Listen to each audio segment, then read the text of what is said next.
Hello guys, I welcome you all to my channel and I hope all of you are doing well. Since the coronavirus cases are surging up, so please make sure to maintain proper SOP and wear mask whenever you go outside. If not for yourself, then at least do it for others because you don't want to risk others' life, right? I'm not wearing mask right now because I'm at my home, but whenever I go outside, I always wear mask.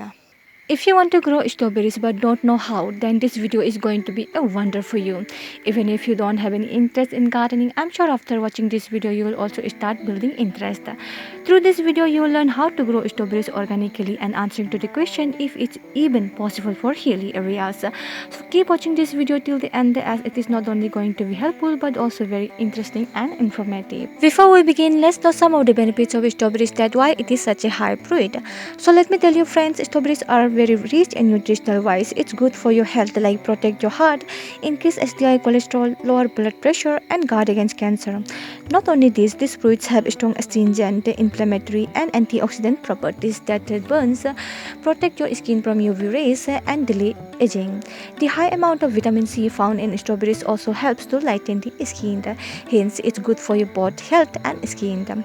But hearing this, don't start consuming strawberries too much as excess of everything is not good. It will instead cause hazardous effect. So today I made this my strawberry garden to harvest some strawberries. In case if you are wondering if we sell strawberries, then yes, we do sell strawberries, but not at a large scale since we have limited resources. I thought to give it a try to see if it can be grown in our temperature condition, as I had heard many people saying it needs moderate temperature like in Mahabaleshwar in Mumbai.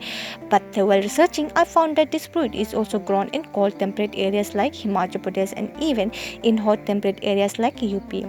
So for trial purpose, I bought 800 plants of two varieties, 600 plants of Camarosa and 200 plants of Nabila.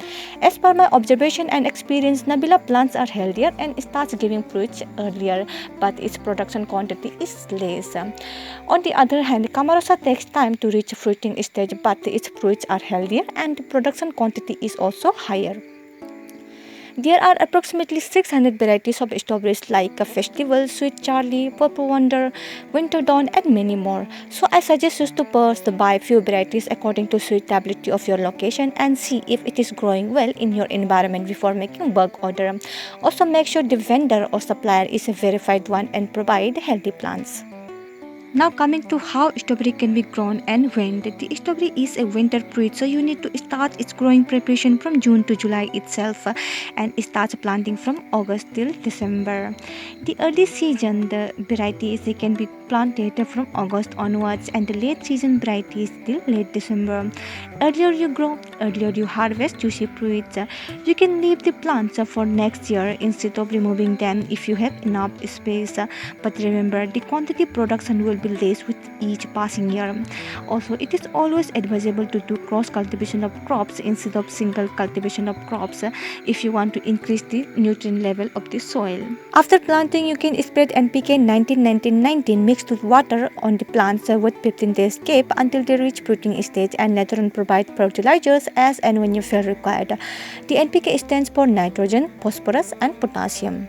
I have not used any chemical products for my plants. They are grown completely organically and I always believe in organic farming. The fertilizers that I used are cow dung and homemade vermicompost, which I had mixed with the soil before planting and reapplied the vermicompost during fruiting season. The NPK, which is very much required for the plant's overall growth, I applied it only in the beginning for 1 month when the plants were just planted.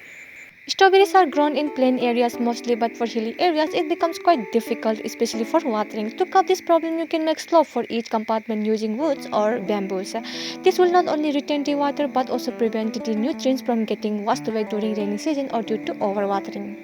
Plants are like babies. You need to take care of them very diligently, and strawberry plants are little more sensitive. They are more prone to fungus or insect attacks, especially during rainy season. So keep checking for any sign of diseases and take action immediately because prevention is always better than cure.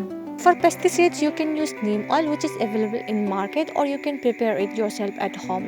And the other option is a homemade solution, which is mixed of fermented rice and water. The fruiting stage is the most vulnerable period, so during this time you need to be little cautious or else all your hard work will go wasted. You need to make sure that the fruits they don't get in contact with the soil to prevent the fungus attack. Even during rainy season or due to overwatering, the fruits get damaged. Instead of using the typical plague plaster used by most of the strawberry growers, I'm using dry leaves for mulching purpose. I spread them around the plants to prevent the fruits from getting contact with the soil, and it is quite effective. Strawberries are also prone to insect attack, and it is a very serious concern. Even birds also love strawberries. To curb this problem, I cover the fruits with leaves like this. Along with strawberries, I'm also growing some other crops at the same place like chilies, tomatoes, beans, and few more vegetable items, making sure they are not dominating the main crop, that is strawberries, or compete for the nutrients, and they are growing very healthy together. So this is all for now. Until we meet again, stay safe and stay healthy.